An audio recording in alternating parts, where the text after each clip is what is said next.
નમસ્કાર મિત્રો, હું વૃંદા મુકામ જિંદગીમાં આજે તમારા સૌનું ફરીથી સ્વાગત કરું છું. તો આજે આપણી સાથે સંવેદનાની વાતો કરવા માટે જોડાયા છે મેઘા જોશી. મેઘા મેમ બહુ સારા લેખિકા છે. એ વુમન ભાસ્કર અને સરદાર ગુર્જરીમાં પોતાની કોલમ લખે છે. સ્ત્રી વિષયક જે વાતો છે, સ્ત્રી વિષયક જે મુદ્દાઓ છે, એને બહુ સરસ રીતે ન્યુટ્રલી એ સમજાવી જાણે છે, બહુ સરસ રીતે લખી જાણે છે. તેઓ ચાઇલ્ડ સાયકોલોજીસ્ટ છે, કાઉન્સેલર છે. એટલે એમના જીવનમાં એમને એટલા બધા અનુભવો થયા છે કે કારણ કે એમનું કામ જ એવું છે કે જ્યાં એમને અલગ અલગ મેન્ટાલિટી ધરાવતા, અલગ અલગ પ્રકારની માનસિકતા ધરાવતા લોકો સાથે એમને વાત કરવાની હોય, એમના વિશે જાણવાનું હોય, એમના મનોભાવ સમજવાના હોય. તો એમણે એમના જીવનમાં બનેલી આવી બહુ સરસ સરસ અમુક ઘટનાઓ વિશે આપણને આજે વાત કરી છે બહુ નિખાલસતાથી. એક વાત મેઘા મેમ બહુ સરસ કહી હતી કે મારું જે આ પ્લેટફોર્મ છે જેના અંતર્ગત આપણે સંવેદનાની વાતો કરીએ છીએ, એમાં આજે બધા લેખકો છે કે વક્તાઓ છે કે બહુ પ્રોફેશનલ્સ છે પોતાની લાઈફમાં, પણ એ લોકોને એમના જીવનમાં આવી ઘટનાઓ બને છે, પણ આ બધી ઘટનાઓને ખુલીને વાત કરવા માટે એમને કદાચ ક્યારેય મોકો નથી મળતો અથવા ઓછો મળે છે. તો એ બધા અહીંયા આપણી સાથે જોડાઈને એ બધી વાતો કરી શકે છે કે જે ક્યાંક દબાઈ ગઈ હોય છે અથવા ક્યાંક રહી ગઈ હોય છે મનમાં. એટલે મને બહુ ખુશી છે કે આપણે આવી રીતે જોડાઈએ છીએ અને આવી સરસ સરસ સંવેદનાની વાતો શેર કરીએ છીએ. તો ચાલો આજે મેઘા મેમ સાથે જોડાયેલી એમની સંવેદનાની વાતો આપણે સાંભળીએ.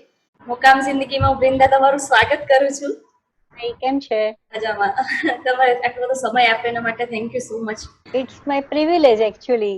મારી પછીની વાત કરવા મળે એનથી વિશેષ શું જોઈએ? અરે વાહ, થેન્ક યુ મેમ. તમે બધા ઇન્સ્પિરેશન છો અમારા માટે, એટલે અમે આવું બધું કરી શકીએ છીએ. એટલે આપણે જેમ નક્કી કરેલું કે સંવેદનાની વાતો અંતર્ગત આપણે આજે ભેગા થયા છે. તો આપણી આજુબાજુ જે ધબકતી જિંદગીઓ છે, આપણી આજુબાજુ એવા વ્યક્તિઓ છે કે જે લોકો એક રીતે નાના લાગે અથવા સામાન્ય લાગે, પણ અસામાન્ય વાતો ક્યારેક કહી દેતા હોય, અસામાન્ય કામ કરી દેતા હોય, અથવા કંઈક એટલું લાગણીશીલ વર્તન આપણી સાથે લોકો કરી દેતા હોય કે આપણે એકદમ આમ ઓવરવેલ્મ થઈ જઈએ અથવા ક્યારેક શોક થઈ જઈએ કે આ વ્યક્તિ પાસેથી આવી અપેક્ષા નહોતી કે એણે આવું બોલ્યું કે આવું કર્યું. તો આવું ઘણું બધું આપણી આસપાસ બનતું રહે છે જે બેઝિકલી આપણને ધબકતા રાખે છે કે કોઈક ને કોઈક રીતે. તો એવા અનુભવો તમારી લાઈફમાં ધડક થયા હશે, તો એમાંના અમુક વિશે અમારી સાથે આજે વાત કરો. ચોક્કસ. અને આ તો મારો ગમતો વિષય છે. પહેલી વાત તો એ છે કે આપણે લગભગ 2-1 દિવસ પહેલા આવી કંઈક વાત થઈ કે આવું કંઈક કરવું છે, ત્યારથી એટલા બધા વૃંદા પ્રોગ્રામ્સ આપ્યા છે અને સ્ટેજ પર જઈને ડાઈ ચાંપલી ક્યારેક પુસ્તકોની વાતો, ક્યારેક ફિલોસોફીની વાતો, ક્યારેક ધર્મની વાતો, સ્ત્રીત્વની વાતો કરી છે. પણ જ્યારે પોતાના અનુભવ કહેવાની વાત આવે ત્યારે બહુ રેર કેસમાં એવું બનતું હોય છે કે આપણે વાત કરી શકીએ. અને આજે બહુ જ સરસ રીતે સાહજિકતાથી એવી વ્યક્તિઓને યાદ કરવાનો તે એક તક પૂરી પાડી છે. So first of all thank you so much for that. અને લેટ મી સ્ટાર્ટ કે એઝ યુ નો કે આઈ એમ અ સ્ટુડન્ટ ઓફ સાયકોલોજી, એવું હું કહી શકું. હજુ તો છે એટલે જે પણ જે એજ્યુકેશન એકેડેમિક ક્વોલિફિકેશન્સ છે અને પ્રોફેશન છે that is in the field of psychology only. પણ યા આઈ એમ અ સ્ટુડન્ટ ઓફ સાયકોલોજી. તો મારા માટે આ વિષય એટલો બધો નજીકનો છે કારણ કે હું એવું બહુ દ્રઢપણે માનું છું કે ગ્રેજ્યુએશનમાં, પોસ્ટ ગ્રેજ્યુએશનમાં કે આ પીએચડી સુધીના જેટલા પણ હું જે પણ કંઈ ભણી અને જે પણ મેં મનોવિજ્ઞાનના પુસ્તકો વાંચ્યા અને જે પણ કંઈ થિયોરીઝ આવતી હતી, નો ડાઉટ થિયોરિટિકલ બેકગ્રાઉન્ડને કારણે વ્યક્તિને સમજવાની જે અમારી ટ્રેનિંગ હતી બહુ સરસ થઈ. પણ જ્યારે પુસ્તકમાંથી બહાર એટલે કે કોલેજની બહાર નીકળ્યા અને જ્યારે રિયલ લાઈફમાં આવ્યા ત્યારે મારે રિસર્ચ ખાખા ખોળા કરવા પડતા હતા કે અચ્છા આમાં એરિક એરિક્સન લાગે, આમાં ફ્રોઈડની થિયરી કામ લાગશે, કે આમાં એબ્રાહમ માસ્લોની થિયરી કામ લાગશે. એવી રીતે બધું ભેગું થતું હતું. ત્યારે મને જ્યારે હું કોઈ વ્યક્તિની સામે આવીને ઊભી રહેતી હતી, ખાસ કરીને મારો તો આખો સબ્જેક્ટ બાળ મનોવિજ્ઞાન છે અને હું બાળકો સાથે જ કામ કરું છું, બાળકોને એના પેરેન્ટ્સ સાથે, ટીચર્સ સાથે. તો મને ફોર ધ ફર્સ્ટ ટાઈમ જ્યારે હું કાઉન્સેલિંગ સેશનમાં ખાલી એક ટ્રેની તરીકે એક મોટા સાયકિયાટ્રિસ્ટની સાથે બેઠી હતી ત્યારે મને એમ થતું હતું કે આમાં આ હવે કઈ થિયોરી અપનાવશે, હવે આ થેરપીની અંદર એ બીજું કયું શું મૂકશે, કારણ કે પેલું ભણેલા હતા એટલે બધું ડાયું આપણને આવડતું હોય. ત્યારે મને પહેલી વખત એવો પોતાને અનુભવ થયો કે કોઈ પણ થિયરી, કોઈ પણ થેરાપી કે કોઈ પણ પ્રતિક્રિયા જો મારે સાચે જ શીખવી હોય કે વ્યક્તિને સમજવું હોય, તો મારા ખ્યાલથી એ વ્યક્તિ ખુદ જ મને ઇન્ટ્યુશન આપે છે. મારી સામે જે બેઠું છે એ જ મને સમજાય છે કે બેન મારી સાથે શું કરવાનું. એટલે ત્યારથી એક વાત વચ્ચે આડ વાત કહી દઉં કે નાનપણથી છે ને મને ચાળા પાડવાની બહુ ટેવ હતી. કોઈ પણ સહેજ અલગ ટાઈપનું બોલતું હોય કે જોતું હોય તો મને એમ ગમે, અને મને આવડે બી ખરી કોઈની મિમિક્રી કરતા, કોપી કરતા. તો એ સારું ન કહેવાય એવું બધા કહેતા, ટપારતા પણ ખરા, કારણ કે બધા ટીચર્સની મિમિક્રી હું કરી શકતી હતી. પણ એના કારણે શું થયું કે મિમિક્રી કરવા માટે વ્યક્તિને બહુ ધ્યાનથી જોવા પડે, સાંભળવા પડે, એની બોડી લેંગ્વેજ જોવી પડે. એટલે કદાચ મારી સાયકોલોજીની ટ્રેનિંગ આ વ્યક્તિઓને જોઈ જોઈને ચાળા પાડવાની જે મારી જે આદત હતી એનાથી શરૂ થઈ હશે. અને એને કારણે શું થયું કે મને લોકોને જોવા બહુ ગમતા હતા. એટલે મને યાદ છે કે કોઈની ટ્રેન ચૂકાઈ જાય કે બસ ચૂકાઈ જાય તો જે આમ હાફડા ફાફડા થઈ જાય રેલવે સ્ટેશન પર કે બસ સ્ટેશન પર કે હવે શું થશે, ટ્રેન મોડી આવશે, તો મને મજા જ આવતી. મને આજની તારીખે કોઈ એમ કે ને કે બાકડા પર બેસવાનું છે અને એકાદ કલાક રેલવે સ્ટેશન પર બેસવાનું છે તો મને મજા આવે છે. તો વાત ત્યાંથી શરૂ કરવી છે કે સામાન્ય વ્યક્તિ, તે જે વાત કરી કે સામાન્ય વ્યક્તિને આપણે ઘણી વખત બહુ જ ઇગ્નોર કરીએ કે અથવા તો નાના ગણીએ એમ. તો મને એટલા માટે એવું ક્યારેય ફિલિંગ જ ના આવી કે મારે નાના ગણવા, કારણ કે મને દરેક વ્યક્તિએ શીખવાડ્યું. એટલે આજે હું એવું નહીં કહું કે હું મારા પ્રોફેશનમાં કે એમાં બહુ સફળ છું અને મારા કોઈ એવા માપદંડ નથી કે આટલે કહે તો આટલે સફળતા, પણ મને રાત પડે સરસ મજાની ઊંઘ આવે છે ને, મને દિવસના અંતે એટલીસ્ટ 70 થી 80% જેટલો સંતોષ તો થાય છે. 20% તો બીજા દિવસ માટે બાકી રાખવો પડે. તો એ જે સંતોષ આવે છે ને, એ જે ઊંઘની ગોળી વગર ઊંઘ આવે છે ને, દેટ ઇઝ ડ્યુ ટુ આ નાના માણસો કે જેમણે મને રોજ ને રોજ શીખવાડ્યું. તો આ રીતે મારી આખી જે વ્યવસાયની અને મારી લાઈફની શરૂઆત થઈ. અને તે જે વાત કરી કે તમે કોઈ વ્યક્તિઓને યાદ પણ કરી શકો, તો હું મતિમંદ વિદ્યાર્થીઓ એટલે કે જેનું ઇન્ટેલેક્ચ્યુઅલ ડિસેબિલિટી આપણે જેને કહીએ છીએ એવા બાળકો સાથેનો કામ કરવા માટેનો મેં કોર્સ કર્યો. સો હું તો વડોદરાથી ભણીને આણંદ જિલ્લામાં ચરોતરના વિસ્તારમાં પહેલી વખત આવી હતી અને NIMH સિકંદરાબાદમાંથી આ કોર્સ કરેલો હતો. થોડું ઘણું IPCL ટાઉનશીપનું બેકગ્રાઉન્ડ હતું, સારામાં સારી સ્કૂલનું બેકગ્રાઉન્ડ હતું. બીજું વાંચવાનો શોખ હતો, લેખકોને બધાને મળવું, કવિઓને મળવું, તો ભાષા અને પુસ્તકો ને બધા સાથે ઘેરાયેલી હતી.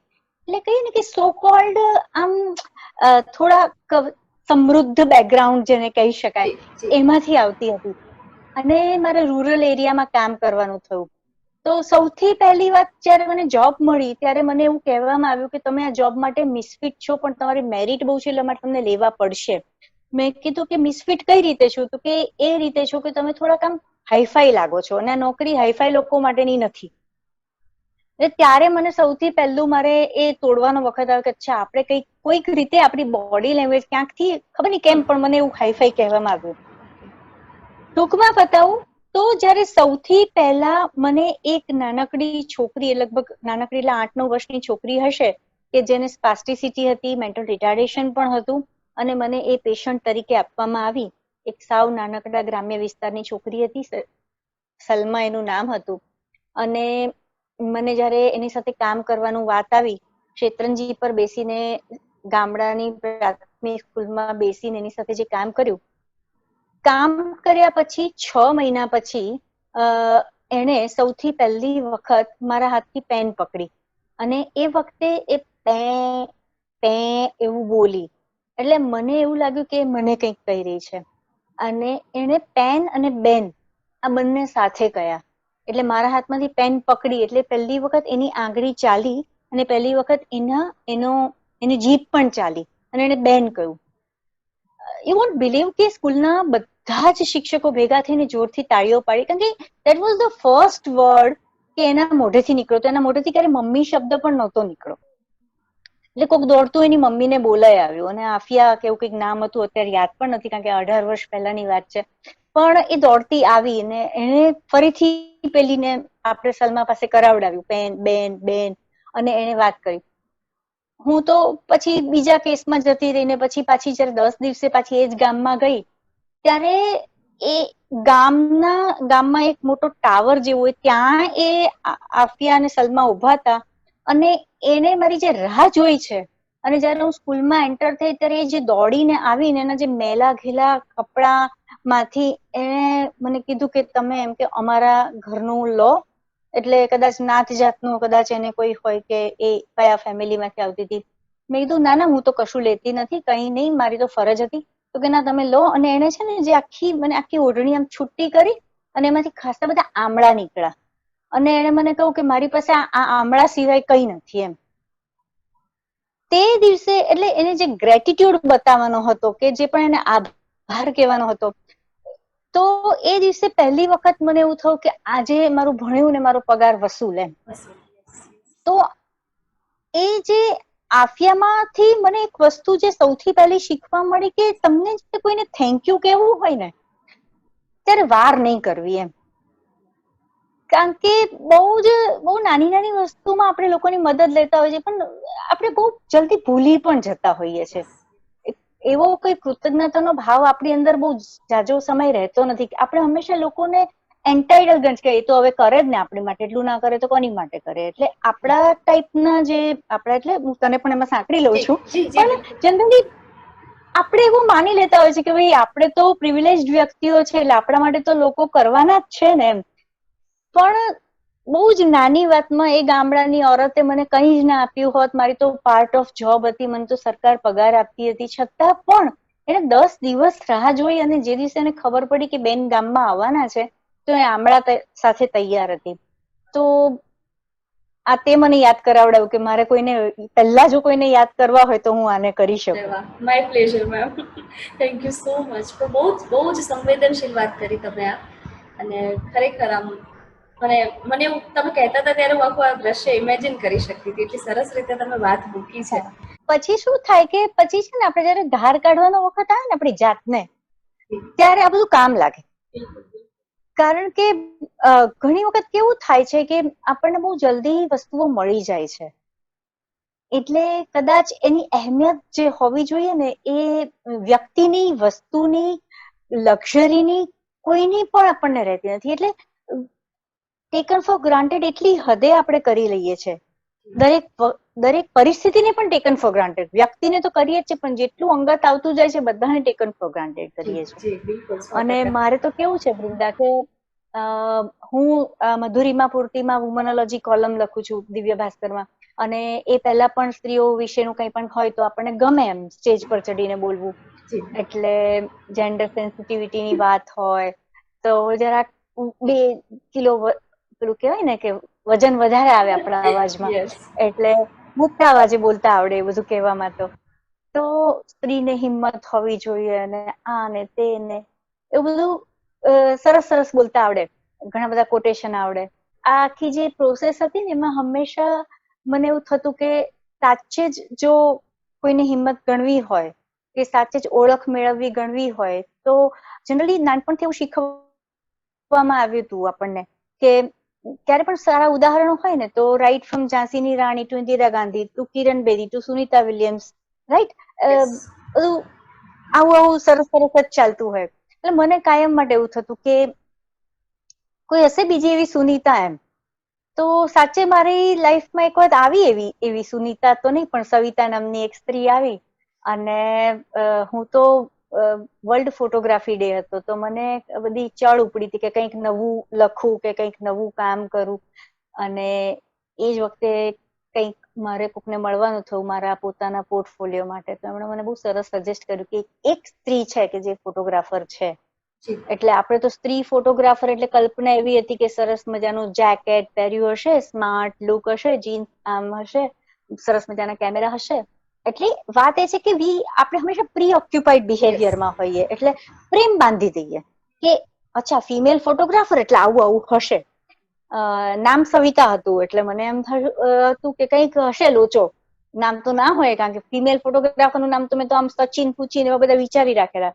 But whatever, when I met her, એટલે હું જયારે એને શોધવા ગઈ ખાસ કરીને તો મને યાદ છે કે એક કોઈક લગ્ન પ્રસંગ હતા, મને કીધું કે આ ત્યાં ફોટોગ્રાફી માટે આવી છે, એટલે તમે ત્યાં જશો તો એ મળશે તમને. તો એક સીડી ચડીને એક લેડી આમ ઊંધી વળીને ફોટા પાડતી હતી, એટલે આપણે માની લીધું એ જશે. ત્યારે નીચે ઉતરી ત્યારે મારા, સાચું કહું ને તો મોતિયા મરી ગયા એવું કહેવાય.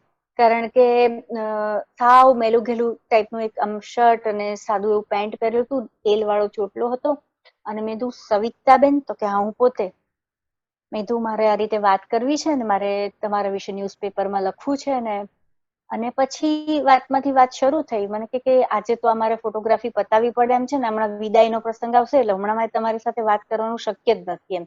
મને બહુ મજા આવી એની ક્લેરિટી માટે કે આજે ન થાય. એટલે હું ગમે તેટલી સારી ગાડી લઈને ગઈ હોઉં પણ એને તો કન્યા વિદાયના ફોટા પાડવાના જ હતા. એટલે એને પહેલી વાત તો મને ના પાડી. તો એ પહેલી શીખ હતી કે આ રીતે જયારે આપણે કામ કરતા હોય ત્યારે ગમે તે આવે આપણે ના પાડી શકીએ એમ. અને એ વખતે કશું જોવાનું ન હોય એટલે સ્ત્રી ના ન પાડી શકે એવી જે આખી વાત હતી, તો એમાં મને આમ ટીકા માર્ક મળી સવિતાથી. બીજે ત્રીજે દિવસે અમે મળ્યા અને એને મને આખી જેની પ્રોસેસની વાત કરી કે લગ્નના 4 દિવસ પછી એના છૂટાછેડા એટલે એને કાઢી મૂકી અને જયારે ગઈ ગામમાં, અને તો બહુ મોટા છે પણ મારી ખાસ બેનપણી થઈ ગઈ છે એટલે હું સવિતા કહી શકું છું. તો એ ઘરે એના પપ્પાના ઘરે ગઈ ત્યારે એના પપ્પાએ કહ્યું કે શું થશે, એ વખતે આજથી 35 વર્ષ પહેલા તો નાત પણ એવી હતી. તો એને કીધું કે એને એક જ વાક્ય કહ્યું કે હું દીકરો થઈને રહીશ, બીજું તો શું કરું એમ. હું તમારો દીકરો થઈને રહું. એટલે એના પપ્પાએ કીધું સારું રે દીકરો થઈને. એટલે દીકરો થઈને રહેવામાં બીજે જ દિવસે એને પંજાબી ડ્રેસ અને સાડીનો ત્યાગ કર્યો અને શર્ટ પેન્ટ પહેરી લીધા. અને એક નાનકડી એવી સાયકલ કોકની ભાડેથી આવી હતી ને એમાં એ ખેત મજૂરી કરવા જાય. મજૂરી કરતા કરતા બોરિયા બક્કલ બુટ્ટીઓ ક્યાંકથી ખરીદે અને ગામડે ગામડે વેચવા જાય, એવી કટલરી વેચવા જાય. આવું બધું કરતા કરતા એક દિવસ આણંદ જિલ્લામાં એટલું બધું કંઈક પૂર આવ્યું હશે તો ગામના છોકરાઓ ફોટોગ્રાફી કરવા ગયા અને સવિતાએ કંઈક એ લોકોની મજાક ઉડાવી કે તમને ફોટા પાડતા નથી આવડતું. તો આખા ગામના છોકરા એની મજાક ઉડાવે કે સવલી તને શું આવડે ફોટા પાડતા. અને ખબર નહીં ઈશ્વરનો આ જ એક હતો એક ચમત્કારિક ટર્નિંગ પોઈન્ટ સવિતાની લાઈફમાં કે કોઈ કે એને લે કે તારામાં બહુ તાકાત હોય ને તો તું પાડ ફોટા. અને એને પહેલી વખત કેમેરો હાથમાં લીધો. એને લેન્સ શું, ફોટોગ્રાફી શું કશી ખબર નથી. એ વખતે તો રોજ દોડાવવાની વાત હતી. શી સ્ટાર્ટેડ. એણે લગભગ 4 થી 5 મહિના પૈસા ભેગા થાય ત્યારે એક રોલ ધોવડાવી શકે એમ કરી કરીને એને એની ફોટોગ્રાફી શીખવાનું એટ ધ સેમ ટાઈમ કરવાનું શરૂ કર્યું. આજે એ ફોટોગ્રાફી એસોસિએશનની મેમ્બર છે, ફોટોગ્રાફી પ્રોફેશનલી કરે છે.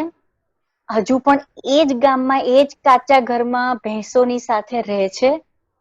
એકલી જ રહે છે. હવે તો માતા પિતા બધા કોઈ રિલેટિવ્સ પણ નથી રહ્યા. પણ જે શીખવા જેવું છે આખી વાતમાં કે આજે પણ એ સવિતા ફોટોગ્રાફીમાં, મેં કીધું તમારા ત્યાં પેન્ડેમિક ચાલે છે, કેવી રીતે તમારું પૂરું થાય છે, શું કરો છો? વાત એ છે કે એ લેડીએ આજની તારીખે પણ ગામડાના જે લોકોને પ્રસંગ આવે, લગ્ન પ્રસંગ, મરણ, જનોઈ, કાંઈ, તો એ લોકો પાસે બહુ ફોટોગ્રાફીના પૈસા ના હોય પણ ક્રેઝ તો બધાને હોય. તો Sita is the only photographer for poor people.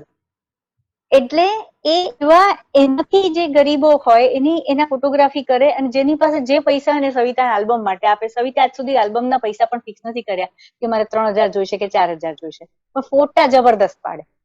અને બૃંદા, હું સાચું કહું ને તો અત્યારે સવિતા મારી પર્સનલ ફોટોગ્રાફર છે અને હું જ્યાં પ્રોગ્રામ્સ માટે જઉં છું તો બને ત્યાં સુધી આઈ પ્રિફર કે સવિતા મારી સાથે ફોટોગ્રાફી માટે આવે. તો એટલા માટે અત્યારે આ ઉદાહરણ આપવું ગમશે કે સ્ત્રીત્વની વાત આવે, જેન્ડર સેન્સિટિવિટીની વાત આવે, ફેમિનિઝમની વાત આવે ત્યારે સિમોન ધ બુઆને યાદ કરીએ છીએ આપણે. અને સેકન્ડ સેક્સ ને સેકન્ડ જેન્ડર તરીકે હા મચાવી દઈએ છે. આ સવિતા નામની સ્ત્રીને જરૂર જ નથી પડતી કે એ નારીવાદની ને ફેમિનિઝમની વાત કરીને જોર જોરથી થાળીમાં વેલણ પછાડે. તો મને એવું લાગે કે જયારે ઓળખ માટેની ને સ્ત્રીત્વની વાત થતી હોય ત્યારે ઇટ્સ નોટ નેસેસરી કે આપણે ખાદીની સાડી પહેરીને ને મોટા મોટા ફંક્શનોમાં સર્ટિફિકેટ લઈ લઈને સ્ત્રીત્વની વાત કરીએ. બહુ જ સામાન્ય પરિવારની સ્ત્રીઓ એટલું સરસ રીતે પોતાની ઓળખ સાચવીને કામ કરી લેતી હોય છે અને પરંપરાનો વિરોધ કર્યા વગર સમાજનો વિરોધ કર્યા વગર પણ પોતાની સ્ત્રીત્વની ઉજાણી કરી શકે છે. બહુ જ સરસ વાત કરી મેમ, ખરેખર આ એકદમ ઇન્સ્પિરેશન મળે એવી વાત તમે કરી.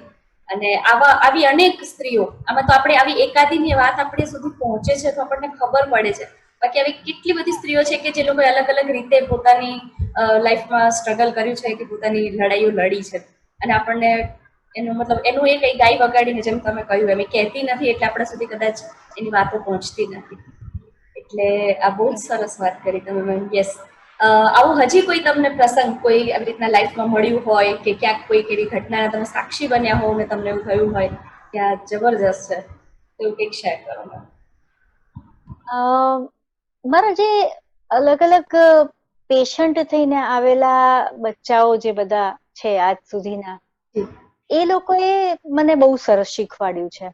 એ લોકોએ મને એવો ફાંકો મારે ના રાખવો જોઈએ કે મનોવિજ્ઞાન બધું મને જ આવડે છે. કદાચ મને એ લોકોએ ઘણી બધી વખત એક નાના નાના વાક્યો આપીને પણ કદાચ ચાઇલ્ડ સાયકોલોજી કે કાઉન્સલર તરીકેની પણ એક સારી માં કઈ રીતે બની શકાય ને, એ પણ ક્યારેક મને એ બચ્ચાઓએ આપ્યું છે.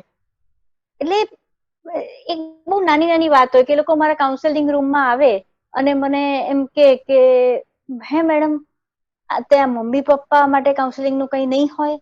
તો પછી એ લોકો બધી ઇન્ફોર્મેશન જાણવું, ને જયારે મને ખબર પડે કે અચ્છા કલ્પ્રિટ બાળક નથી, પણ કલ્પ્રિટ તો ના કહી શકાય, પણ જે પણ કઈ દોષ છે એ તો એના જડ મૂળમાં એના ઘરમાંથી છે. એટલે એવા બાળકોએ મને એવા પ્રશ્નો પૂછ્યા છે, અને ક્યાં તો પ્રશ્નો ક્યાં તો વાતો કરી છે, જેને કારણે મને છે ને પેલું એક અંડરલાઈન કરીને આવું કે અચ્છા આવું ક્યારેક મેં પણ મારા દીકરા સાથે કર્યું તો નથી ને એમ. એટલે હું એવું કહી શકું કે બહુ આદર્શ માં છું કે નહીં એ તો મારા છોકરા આવીને ક્યારેક આવા ઇન્ટરવ્યુમાં કહેશે, પણ જ્યાં જ્યાં કરેક્ટ કરવાની વાત આવી કે હા આપણે અજાણતા પણ બાળકો સાથે કેવું એ લોકો પર કઈ અલગ અલગ પ્રકારની પોઝિટિવનેસ, કેવા પાવર બતાવી દેતા હોઈએ છે, તો એ બધા જ માં જે કરેક્શન કરવાનું આવ્યું એ મારા અલગ અલગ વિદ્યાર્થી કે ક્લાયન્ટ કે વિક્ટિમ્સ કે પેશન્ટ, જે શબ્દો આપો, હું તો જનરલી કોઈ દિવસ પેશન્ટ નેમ એવું પણ નથી લખતી મારી ફાઇલમાં, કેસ નેમ પણ નથી લખતી, માત્ર ને માત્ર નામ લખું છું. હું આજ સુધી મેં ક્યારેય આગળ કેસ નંબર એવું પણ નથી લખતું, કારણ કે મને બહુ જ ખરાબ લાગે કે ગઈકાલે જેનું નામ પરાગ હોય એ કાલે કેસ નંબર 360 બની જાય. એટલે એ બધા બાળકોની વાતો જે છે એ મને હંમેશા બહુ જ સરસ રીતે સમજાવતી હોય છે. બીજું કે હું મેડિકલ કોલેજીસમાં ઘણી બધી વખત અહીંયા 2 કોલેજીસમાં હું એઝ અ વિઝિટિંગ લેક્ચરર જાઉં, અને જે અપકમિંગ જે પણ ઇન્ટર્નશિપ વાળા ડોક્ટર્સ છે એને અમે લોકો બોડી લેંગ્વેજ છે, એક્સપ્રેશન છે, એના બધા અલગ અલગ ઇન્ટરપ્રિટેશન્સ ની અમે ડિસ્કસ કરીએ, ને અમે લિટરલી મને થોડુંક એક્ટિંગનો ને બધો ભડભડિયો છે એ બધો ત્યાં પૂરો પણ થઈ જાય. એટલે એક વખત ઓપીડી હતી, અને ઓપીડીમાં મારી સામે મારા 5 ઇન્ટર્ન્સ બેઠા હતા, અને હું જે કેસ સાથે ડીલિંગ કરતી હતી, તો પછી બહાર નીકળી તો મને પોતાને થોડોક એવો ફાંકો આવેલો કે આજે મેં બહુ ફાઇન કર્યું, આજનું મારું સેશન પણ બહુ ફાઇન હતું, અને આજે મેં ભણાવ્યું બહુ સરસ. એસ્પેશિયલી અમે લોકો એવું કરતા હોઈએ છીએ કે ધારો કે તું મારી સામે છે અને તારે કશું જ નથી કરવાનું, પણ છતાં પણ હું તારા વિશે ગેસ કરું, તો અમે સાયકોલોજી વાળા બધા ભેગા થઈને ત્યારે એક પ્રકારનું પેલું જેમ જ્યોતિષ ગ્રહો જોઈને કહી આપે ને કે તમે આમ હશો તેમ હશો, એવું અમને લોકોને આવું બહુ મજા આવે, કોઈની બોડી લેંગ્વેજ જોઈને કેવું કે આના ઘરમાં આવું હશે. ઘણી વખત તુક્કા હોય ને ઘણી વખત તુક્કા સાચા પડે, ને ઘણી વખત બોડી લેંગ્વેજ નું ઇન્ટરપ્રિટેશન સાચું પડે. સો એ દિવસે મને બરાબર યાદ છે કે હું બહાર નીકળી અને થોડેક આગળ ગઈ ને તો ફૂટપાથ પર એક પાથરણા વાળા જે પેલા ડ્રેસીસ ને બધું વેચતા હોય, તો મેં ત્યાં મારી ગાડી ઉભી રાખીને હું બહાર નીકળી, તો મને એવું લાગ્યું કે કંઈક યુનિક છે કપડા, તો હું તો ઉભી રહીને એની સાથે વાત કરવા માંડી, તો એણે મને એવું કીધું કે I think this is not for you. એટલે અને આ જ શબ્દોમાં, એટલે મેં કીધું કે ના મને ગમ્યું છે, તો કે you should go for this એમ. અને એમ કહીને એને મને કોઈ એક ટ્રેડિશનલ વસ્તુ બતાવી. એની સાથેની વાતમાં એને લગભગ 10 થી 15 વખત એ ઇંગ્લિશમાં વાક્યો બોલ્યા એ ભાઈ, અને સાવ સાદું ઓપન શર્ટ અને લેંઘો ને એવું બધું પહેર્યું હતું, એટલે એ તો કેવી રીતે ઇંગ્લિશમાં બોલે એમ, એને તો ના જ બોલવાનું હોય એવું તો ગાડીમાંથી ઉતર્યા ત્યારથી જ ખબર હોય કે એને એવું ના કહેવાનું હોય, એને તો એવું જ કહેવાનું કે લો તમારા 250 રૂપિયા છે, કે એ ટાઈપની જ ભાષા હોય. તો અમે લોકો તો એવા આ જ વસ્તુ તો હું ભણાવીને નીકળી હતી કે બોડી લેંગ્વેજ પરથી તમે નક્કી કરો કે એનું વ્યક્તિત્વ કેવું હશે, એના ઇમોશન એક્સ્ટ્રોવર્ટ હશે કે ઇન્ટ્રોવર્ટ હશે. આ બધું જાત જાતનું બોલીને જયારે હું કોલેજની બહાર નીકળું છું ને એ વ્યક્તિ મારી સાથે વાત કરે છે, એટલે મેં કીધું કે ઇન્ટરેસ્ટિંગ, તમને સારી એવી ખબર પડી ગઈ કે મને આવા કપડાં ગમે. તો કે મેં તમને 3 થી 4 વખત આ કોલેજની બહાર જતા જોયા છે, અને હું તો લગભગ અહીંયા જ બેઠો હોઉં છું, તમે દર અઠવાડિયે અહીંયા આવો છો મને ખબર છે. અને બીજું કે તમે જે આજે જે કપડાં પહેરે છે એના પરથી મને એ ખબર પડી કે તમારો જે તમારું ઇન્ક્લાઇનેશન છે ને એ થોડું ટ્રેડિશનલ આઉટફિટ્સ પર વધારે છે એમ. એટલે મને વધારે રસ પડ્યો. પછી એની સાથે તો લિટરલી એમ ચા પીતા પીતા વાતો કરી. ત્યારે એને મને કહ્યું કે જો તમે જે રીતે કારમાંથી ઉતર્યા, તમે જે રીતે ઇયરિંગ્સ પહેર્યા છે, તમે જે રીતે કપડાં પહેર્યા છે, એના પરથી મને એટલી તો ખબર પડી ગઈ કે તમે આ બધામાં નહીં જાઓ. અને બીજું તમે પ્યોર કોટનમાં હો છો. વાત મારા ડ્રેસિંગની નથી, વાત મારા ડ્રેસિંગ પરથી મારો સ્વભાવ ઓળખી અને મને કહી આપવાની છે. તો એ વખતે મને એમ થયું કે જે મેં ક્લાસરૂમમાં ડોક્ટર્સને શીખવાડ્યું એ તો ક્લાસરૂમની બહાર આ માણસ પાથરણા પાથરીને સ્કર્ટ અને ડ્રેસ વેચતા વેચતા આખા દુનિયાને શીખવાડી શકે એમ છે. આપણે જ એ ભારમાંથી ઊંચા નથી આવતા કે આપણે આ ભણ્યા છે અને આપણે લોકોને બહુ ઇઝીલી કહી આપીએ છીએ કે તારા મનમાં અત્યારે આમ ચાલતું હશે, આમ ચાલતું હશે. જોકે એમાં એવું પણ એક અમારા ફિલ્ડમાં એક સૌથી મોટો પ્રોબ્લેમ પણ એ નડે છે કે બધા જ લોકોને એવો ફાંકો બહુ જ હોય કે હું તો માણસને આમ પારખી જાઉં. આ શું છે કે આખું ઇનબિલ્ટ સિસ્ટમ છે, ઈશ્વરની જ ઇનબિલ્ટ સિસ્ટમ છે. દરેક વ્યક્તિને એક સિક્સ સેન્સ જે હોય, જેની સિક્સ સેન્સ જેટલી પાવરફુલ, જે પોતાના ઇન્ટ્યુશનને સાંભળી શકે, તે સામેવાળી વ્યક્તિને તરત ઓળખી શકે, નંબર 1. અને જે વ્યક્તિ પોતાની જાતને ઓળખી શકે એ પણ સામેવાળી વ્યક્તિને ઓળખી શકે, દેટ ઇઝ નંબર 2. તો આ 2 સાયકોલોજીના મુખ્ય સિદ્ધાંતો પર અમે કામ કરતા હોઈએ છીએ. પણ જયારે કોઈ આવી સામાન્ય વ્યક્તિ આ વાત કરી જાય ત્યારે એક એવું થાય કે there is no need to mention બહુ મોટા મોટા જાર્ગન્સ વાપરવા અને બહુ મોટી મોટી કોમ્પ્લેક્સ ભાષા વાપરીને જ બધી વસ્તુ મૂકવી. એટલી બધી સાહજિકતાથી આ લોકો કેટલી સાહજિક ભાષામાં મૂકી શકે છે, અને આપણે આવું કેટલું બધું એને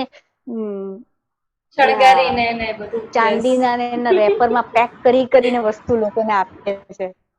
તો એ ભાઈ મને બહુ યાદ રહી ગયા છે. જોરદાર, બહુ સરસ વાત કરી તમે, ખરેખર યુનિક પર્સનાલિટી. એટલે બેઝિકલી મને બહુ બરાબર એક વખત અમદાવાદની બસમાં જતી હતી, આણંદથી 60 કિલોમીટરનું અંતર હતું.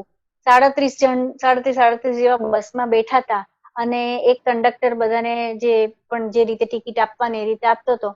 તો એ બધા સાથે એટલી બધી જબરદસ્ત વાતો કરતો હતો. જયારે મારો વારો આવ્યો ને ત્યારે મને સતત એ ભાઈમાં બહુ રસ પડતો હતો કે આ કેટલી બધી મલાવીને વાતો કરે છે. 1 મિનિટ એના સીટ પર બેઠો નતો અહીંથી અમદાવાદ સુધીમાં. તો વળી મારે આપણને પેલું એવું ખરું ને કે આપણને તો બધા સાથે વાતો કરવું બહુ ગમે, અને મને પહેલેથી એવું મિક્સ થવાનું ગમે. મેં કીધું કે તમે આટલા બધા જણ સાથે વાતો કરી, તમે રોજ હજુ તો તમારે કેટલી ટ્રીપ છે? તો કે આજના દિવસની મારી 4 ટ્રીપ છે, આમ જવાનું છે, તેમ જવાનું છે. એટલે મેં વળી એવું કીધું કે તમને આ ઉભા થાક ના લાગે? તમે આ સતત ચાલતા ચાલતા વાત કરો છો તો થાક ના લાગે? એવા 5-7 પ્રશ્નો મેં પૂછી લીધા એમને. મને પેલું કેવું કે ખંજવાળ કે એની જીવનમાં બીજું શું હશે, સિક્કાની બીજી બાજુ શોધીએ ને બધું. એને મને બહુ સરસ એક જ વાક્યમાં જવાબ આપ્યો. મને કે બેન, હવે એક પણ પ્રશ્ન મને ના પૂછતા. અત્યારે તો મને સહેજે થાક નથી લાગતો, પણ આનથી વધારે પૂછશો ને તો રિટર્ન જર્નીમાં મને ચોક્કસ થાક લાગશે. એટલે આઈ વોઝ લાઈક કાન પકડ્યા એમ કે કેટલી બધી વખત એવી હોય છે કે આપણે એમ જ માની જ લઈએ કે આ વસ્તુનો થાક લાગે. હું ઘણી બધી વખત મારા પ્રોગ્રામ્સમાં પણ એક ઉદાહરણ આપતી હોઉં છું. મારા ઘરથી સહેજ જ બહાર નીકળીએ ને ત્યારે ત્યાં 1-2 ઘર એવા છે કે જ્યાં આગળ જે સ્ત્રી છે સતત ભરવાડનું ઘર છે, એટલે બધું દોવાનું હોય ને ગાયો ભેંસો છે, સતત ચોકડીમાં કામ કરતી હોય. એટલે હું સવારે નીકળું, બપોરે આવું, સાંજે નીકળું, જ્યારે જ વોક કરવા નીકળું એને હું ચોકડીમાં જ જોઉં. અને અમારા સ્માઇલના સંબંધો હતા અને ક્યારેક કેમ છો એવા સંબંધો હતા. બીજું કોઈ મને નામ પણ મને હજુ નથી ખબર. તો મને હંમેશા એવું થાય કે આ સ્ત્રી પર કેવું વીતતું હશે, એને કેટલું બધું કામ કરવું પડે છે, આખો દિવસ વાસણ ને કપડાં ને બધું. એટલે એક દિવસ વળી આપણે ત્યાં આગળ ઉભા રહ્યા અને હું એના ઘરના દરવાજા સુધી ગઈ. એટલે મને એમ થયું કે હું હમણાં કહીશ કે તમારું જીવન કેવું છે ના ને તેને. હજુ હું કંઈક એક વાક્ય પણ કહું એ પહેલા એ બેને મને શું કહ્યું, એમણે મને કહ્યું હું તમને એક વાત પૂછવાની જ હતી કે તમને થાક નથી લાગતો? મેં કીધું હે? તો કે હા, તમારા ધણી કમાતા નથી. મેં કીધું કેમ એવું? તો મને કે જો ને તમારે સવાર ગાડી લઈને પાછા ગયા, પછી પાછા આવ્યા, પછી પાછા સ્કૂટર લઈને બહાર ગયા, પછી પાછા કઈક વસ્તુ ભૂલી ગયા છે, તમારે કેટલું બધું બહાર જવું પડે. તો હું હમણાં જ અમારે એના પપ્પાને કહેતી હતી કે આ બેનને બિચારાને આખો દિવસ રઝળપાટ છે, તમને થાક નહીં લાગતું? આઈ વોઝ લાઈક એટલે મને એના વાસણ કપડાનો થાક લાગતો હતો અને એને હું આ ગાડીમાં ડ્રાઈવ કરતી હતી ને તો એને બિચારીને મારી દયા એ આવતી હતી કે આ બેનને ક્યાં વર કમાતા નહીં હોય, ત્યાં પછી એમને જ ઘરનું બધું કરવું પડતું હશે. મને કે અમારે એના પપ્પા તો એક ટીન લેવાય મને બજારમાં મોકલવાનું દો ના ખવડે, બધું મારી માટે લાવે, તમારે બધું જાતે લેવા જવાનું. એટલે અને મારી અત્યારે પણ મારી ઘરની નજીક રહે છે, પણ હવે મેં મારું મોઢું બંધ રાખ્યું છે કે ના, હવે આપણે કોઈને એવી રીતે પૂછવાનું નહીં કે બેન તમને કેવો થાક લાગે છે એમ. એટલે ગામડામાં 7 માટલા કે આપણે પેલું ગામડાની ગોરી નથી જોતા, તળાવે પાણી ભરવા ગઈ ને માટલા લઈ લઈને ગઈ. હું ચોખ્ખું વૃંદા દ્રઢપણે એવું માનું છું કે જેના માથે 7 માટલાનું પાણી ભરવાનું હોય એ દુખી અને બોમ્બેની કોર્પોરેટ ઓફિસમાં જેના ટેબલ પર 7 ફાઇલો પેન્ડિંગ પડી હોય સુખી, એ વાતમાં માલ નથી. એટલે સુખ અને દુઃખ કે સરસ અને ખરાબ અને બહુ જ ફાઇન અને બહુ જ ઉતરતું, એ બધું છે ને આપણા પોતાના એક આપણે પોતે જે માપદંડ રાખેલા છે એ છે. અધરવાઇઝ તમે જયારે એના જીવનમાં ડોક્યું કરો છો ને તો એવું જરૂરી નથી કે દે આર અનહેપી. બહુ ઝીણી વાત છે. અને મને તો મેં તને પહેલા જેમ શરૂઆતમાં કહ્યું તેમ મારું જે ફિલ્ડ છે મનોવિજ્ઞાનનું, એમાં મને કામ બહુ લાગ્યું, કારણ કે અમને નોન જજમેન્ટલ રહેવાનું કે અમને અમારી જે ટ્રેનિંગ હોય એમાં વાત કેટલી ઓબ્જેક્ટિવલી તમે જોઈ શકો, તમે કેટલી ઓનેસ્ટી રાખી શકો જાત સાથેની, આ બધા એના પ્રિન્સિપલ્સ છે. અને એ પ્રિન્સિપલ્સ આપણે શીખવા પડે છે ને એ લોકોના જીવનમાં બહુ સાહજિકતાથી એ લોકો વણી લીધા હોય છે. જાત સાથેની ઓનેસ્ટી કેટલી સરસ હોય કે એ લોકો બહુ રફ ભાષામાં આપણને કહી દે કે બેજો મને તો સહેજે નહીં ગમતું. આપણે નથી બોલતા, આપણે એટલા બધા ફેક થઈ ગયા છે કે મને તો એ લોકોની ભાષા પણ પહેલા મને થોડીક એલિયન લાગતી હતી, પણ મને પછી હવે હું જયારે એ લોકોની સાથે વાત કરું છું ત્યારે now I can be a part of them. બહુ જ સરસ કિસ્સાઓ, બહુ સરસ રીતે તમે વાત કરી. મતલબ મને એવું થાય છે કે આપણું જે આ પ્રોગ્રામનું ટાઇટલ છે એકદમ સાર્થક કર્યું છે તમે. એટલે હું બહુ ખુશ છું કે કારણ કે મારે આ જ બધી વાતો, આ બધા ઇમોશન્સ, આ બધા લોકોની વાતો, મને જેમ તમે કહેતા હતા ને કે મને બહુ ચડ છે, મને આવી ચડ છે કે હું આવી બધી વાતો ભેગી કરી અને હું લોકો સમક્ષ મૂકું તો એ લોકોને, કારણ કે આ અનુભવાય છે મેમ કે આપણે પણ ક્યારેક કોઈકની આવી કંઈક પોઝિટિવ વાત કે કંઈક હૃદયસ્પર્શી વાત સાંભળીએ ને એટલે આપણેમાં કશુંક બદલાય, કશુંક પૂર્ણ પડે. અને એ બહુ જ જરૂરી છે. એ બીજે કોઈ રીતે નથી મળતું, ગમે એટલું આપણે કરીએ ને. એટલે બહુ પ્રિશિયસ વસ્તુઓ છે કે યાદો છે કે જે બધી વાતો છે જે તમે બધા કરો છો. એટલે મને બહુ એવું છે કે હું આવી બધી વાતો મારાથી બની શકે એટલા લોકો સુધી પહોંચાડું. અને તમે બહુ જ સરસ રીતે આ બધી મૂકી આપી છે વાતો. મેમ આભાર માનવા માટે મારી પાસે શબ્દો નથી. મને પણ વાત કરવાની મજા આવી. અને આ તારું જે પ્લેટફોર્મ છે એ platform it's really very good કે એક એટલું બધું અંદરની વાત હતી, બહુ ઝીણી વાત હતી અને એ જનરલી ના થઈ શકે, જનરલી ના તો લખી શકાય છે ના તો લોકો સમક્ષ મૂકી શકાય છે. અને આવા એક સરસ મજાના this is very sweet platform અને એવા લોકો સુધી પહોંચશે કે જ્યાં કદાચ રાત્રે ઓશિકા સાથે એકલા પડ્યા હોય અને એમ થાય કે ના આ કરવા જેવું છે એમ, અને ક્યાંક કરેક્શન કરવાની એક વિચાર પણ આવે તો આપણું બધું આ બોલ્યું બધું સાર્થક છે. બિલકુલ. Thank you so much. હું ફરીથી તમારો આભાર માનું છું. Thank you so much, Brinda, and best of luck for your future projects. Thank you so much, ma'am. Thank you.